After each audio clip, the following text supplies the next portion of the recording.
Hi, I am Daniel Landeros, also known as Mr. Landeros here at Freedom High School.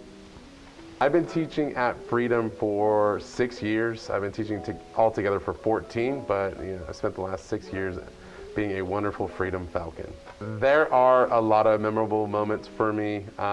One that comes to mind is thinking about the class of 2020 and how they are very near and dear to my heart.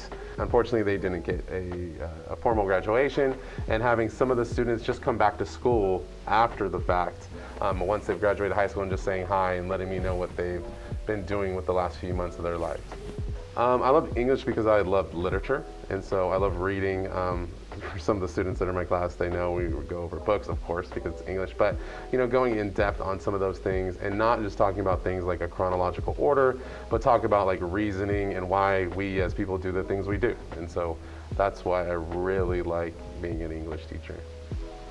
My favorite book, it boils down to two. And so recently it'd be The Great Gatsby. Luckily I've been able to teach it and I really like it. And then also the book that probably means the most to me is The Outsiders, because it was the first book in middle school where I felt like the characters were kind of similar to people around me, and it was interesting as opposed to some of the other things we were reading in school.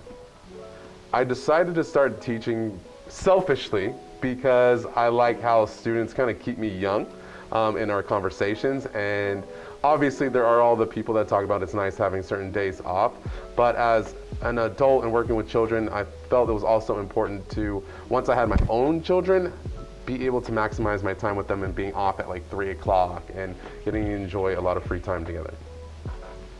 My favorite students are the quiet kids that are funny and like to just have fun with life. It's not, your general, like the superstar quarterback and the sports athlete. I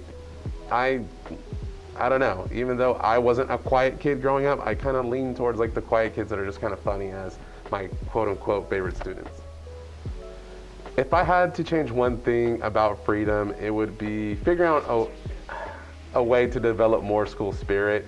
I mean, obviously we see people with the Freedom Falcon stuff here and there, but if we could build a culture where people, celebrate being here and celebrate graduating from here and figure out ways to come back and help out kids in their own communities, I think it'd be the best thing possible. So I spent the last several years teaching in San Mateo and living in San Francisco, and my wife and I had a child, and looking for homes in San Francisco was very, very difficult. And so my wife grew up in Antioch, just up the road a little bit, and she said, we should look into Brentwood. It seems like a really cool area, and I've always kind of wanted to live there. And I had never visited Brentwood or this area, Oakley, in my entire life up to that point. So I said, let's go look at some houses. And things were very affordable. I went and interviewed for a job in this area, and they took me, and I said, let's buy a house. And so that's how we settled down here in Brentwood, Oakley area. Really early on, I taught a keyboarding class because they didn't have like enough sections for me only to teach English, and this was when I was like very new into teaching. So I taught a keyboarding class before, and then with that keyboarding class, I taught like Photoshop and other programs that you could use with a computer. So yeah, I've done some classes, with other programs and technology. Thank you very much, and I really appreciate spending this time with you guys.